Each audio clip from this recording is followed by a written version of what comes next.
안녕하세요. 주한TV H입니다. 요즘 장이 어렵죠. 그래서 기업 분석에 대한 영상을 한번 가져와 봤습니다. 가치 투자자들에게는 굉장히 익숙한 건데 단기 투자자들은 안 하시는 분들이 꽤 많거든요. 근데 기업 분석을 단기 투자자분들도 꼭 하셔야 됩니다.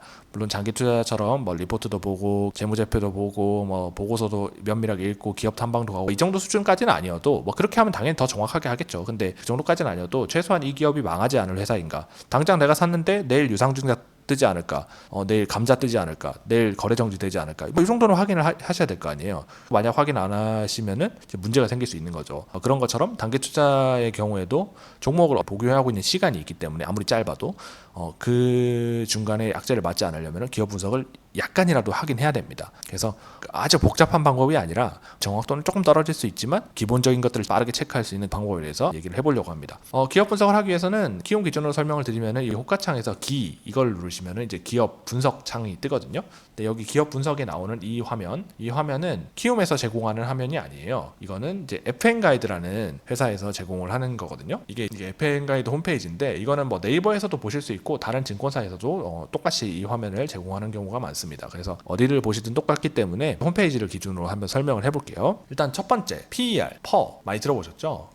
퍼가 높으면 고평가고 퍼가 낮으면 저평가다. 그리고 업종 PER보다 낮으면 좋다. 이런 얘기들 많이 들어보셨을 거예요. 이 PER 같은 경우에는 주가를 주당 순이익으로 나눈 거거든요. 그래서 이게 높으면은 당연히 안 좋긴 해요. 절대값으로 해가지고 이거 뭐 10보다 높으면 안 좋고 10보다 낮으면 좋고 이런 개념으로 볼 수가 없고, 또 단순하게 뭐 업종 PER이랑 비교한다고 해서 낮으면 좋고 이런 식으로 보기는 굉장히 애매하거든요. 그런 식으로 단순하게 볼 수가 없어요.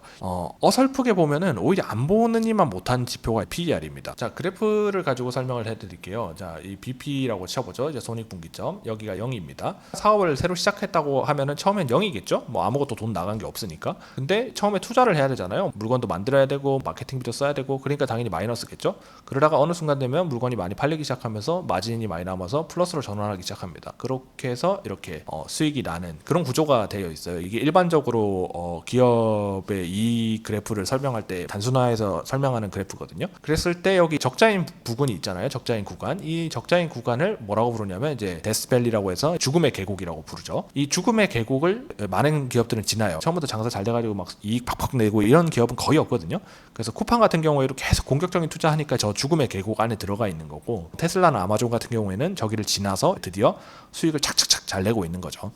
근데 예를 들어서 봅시다. 이게 주당 순이익으로 주가를 나눈 거라고 했으니까 적자일 때는 당연히 이제 순이익이 마이너스니까 PER이 나오지가 않아요. 여기를 예를 들어서 봅시다. 여기서 순이익이 한 1,000억 났어요. 근데 이거를 주가로 나누니까 얘가 PER이 10,000 정도 돼요. 그러면은 이거는 고평가인가요? 일반적으로 보면은 뭐 고평가라고 얘기할 수도 있죠. 뭐 PER이 1,000이다. 뭐 이러면은 엄청 고평가라고 얘기할 수도 있잖아요. 중요한 건 뭐냐면 이 기업이 깊은 이제 적자의 수렁에서 벗어나서 턴 어라운드 했단 말이에요. 그래서 흑자를 이제 냈어요. 이제 막 흑자를 냈으니 조금밖에 못 냈을 거 아니에요. 근데 주가는 이미 많이 상승해 있다는 거예요. 왜냐? 얘가 앞으로 이만큼 수익을 벌어들일 거라는 그 기대감으로 이미 주가는 많이 상승했거든요. 멀티플을 받아가지고. 그러면은 이게 PER이 1,000이라고 해서 이게 고평가냐? 무조건 단순하게 그렇게 볼 수가 없는 거죠. 왜냐?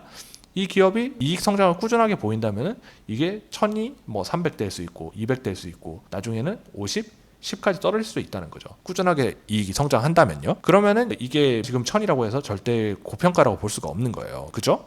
근데 만약에 반대로 PER이 지금 5예요. 그럼 이거는 저평가인가요? 모르죠. 왜냐? 이전에 PER이 얼마인지 모르니까. 이전에 PER이 예를 들어서 7이었어. PER이 5로 바뀌었네? 그러면 괜찮다. 이렇게 생각할 수 있지만 예전에 PER이 2였어. 근데 PER이 5로 바뀌었다. 이 얘기는 뭐죠? 주가가 만약 그대로 있다는 가정하에 순이익이 줄었다는 거잖아요. 그러면은 이 기업은 절대 PER이 5라도 좋은 게 아니죠. 그렇기 때문에 추세적인 흐름이나 이런 거를 봐줘야 된다는 거예요. 결국에는 단순하게 낮으면 좋고 높으면 안 좋다. 이런 식으로 볼 수는 없다는 거예요. 요거를 먼저 말씀드리고 싶었고, 그 다음이 재무제표를 한번 봐야겠죠. 재무로 들어가시면은 여러 가지들이 있는데 뭐 면밀하게 보시면 더 좋지만 매출, 그리고 영업이익, 당기순이익 이렇게 한번 보십시오. 딱 들어가서 딱 보는 거예요. 뭘 보냐? 플러스인지 마이너스인지. 더 좋은 거는 뭐냐면 여기 위에 보면 성장성 지표라고 차트가 있거든요. 여기 보시면 이 그래프들이 뭐 매출 증가율, 영업이익 증가율, 뭐 순이익 증가율 이런 거에 대한 차트예요. 그러니까 올라갈수록 좋은 거거든요. 위로 올라갈수록. 그러니까 우상향하고 있는 차트면 이거 기업 좋네, 그냥 한눈에 바로 보실 수 있잖아요. 그래서 이렇게 한번 확인을 해주시고. 근데 이거는 이제 삼성전자니까 그런 거고 다 이러진 않겠죠. 안 좋은 기업도 많을 거 아니에요. 특히 단타하는 급등락주는 안 좋은 기업 많거든요. 적자인 기업 많고. 그렇기 때문에 자본금을 확인해야 돼요. 재무제표에서 밑으로 쭉 내려보시면은 여기 재무상태표라는 게 있거든요. 여기에 이제 자본을 플러스를 한번 눌러보시면 여기 자본금이 있죠. 이 자본금이랑 자본이랑 비교해서 어느 게 더 높은지 봐주시는 거예요. 당연히 이 자본 총계, 이 총계거든요. 이 총계가 더 높아야 됩니다. 자본금이 더 높은 상황을 우리가 뭐라고 부르냐면 자본 잠식이라고 불러요. 장사가 잘 안 돼서 처음에 넣은 자본을 계속 날리고 있다는 거예요. 굉장히 안 좋겠죠. 자본 잠식이 심해지면 관리 종목도 될 수 있고 상장 폐지도 될 수 있거든요. 그러면 자본 잠식을 해결해야 될 거 아니에요. 자본 잠식을 해결하는 가장 손쉬운 방법이 뭐냐면 감자를 하는 거예요. 감자를 때려가지고 자본금을 그냥 줄여버리는 거죠.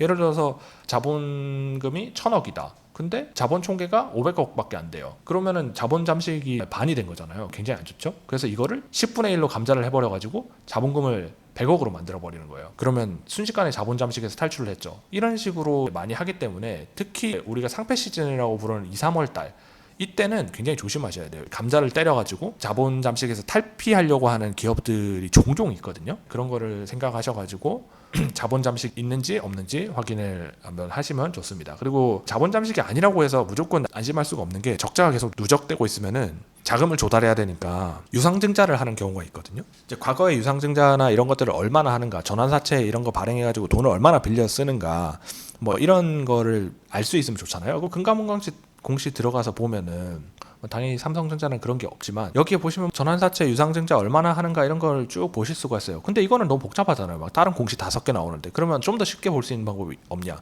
있죠. 기업 개요를 들어가세요. 기업 개요에 들어가서 쭉 밑으로 내려보시면은 여기 자본금 변동 내역이라는 게 있습니다. 당연히 삼성전자는 굉장히 좋은 기업이기 때문에 이익소가, 그러니까 주주 친화책만 있죠.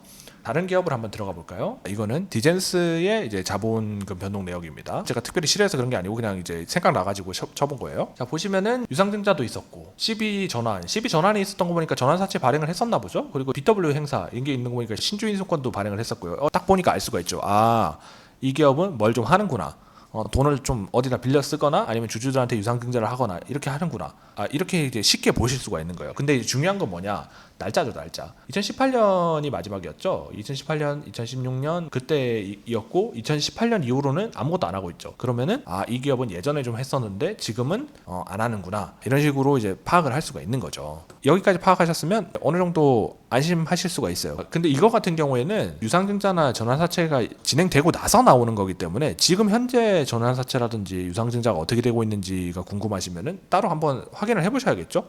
그것도 쉽게 할 수 있는 방법이 있어요. 쉽게 할 수 있는 방법은 어디서 설명을 드렸냐? 예전 영상에 보시면은 이제 종가 베팅 영상 있죠. 이 종가 베팅 영상에 보시면은 어떤 부분들을 우리가 추가 상장이라든지 전환사채라는 거를 어떻게 확인해야 되는지, 어떻게 하면 이제 쉽게 몇 분 안 걸리고 막 일일이 찾아보지 않고 쉽게 할 수 있는지 그런 거에 대해서 설명을 해드렸거든요. 그러니까 영상을 참고해보시면 좋을 것 같습니다. 오늘은 3분 만에 기업 분석하는 방법에 대해서 알려드렸고요. 제 생각에는 3분도 안 걸릴 것 같긴 해요. 이런 것들을 참고하셔가지고 악재들을 피해서 매매를 하시면 좋을 것 같습니다. 요즘 시장이 굉장히 어렵잖아요. 그래서 다음 영상에서는 어떻게 헤쳐나가면 좋을지에 대해서 고민을 해보고 얘기를 나눠보도록 하겠습니다. 감사합니다.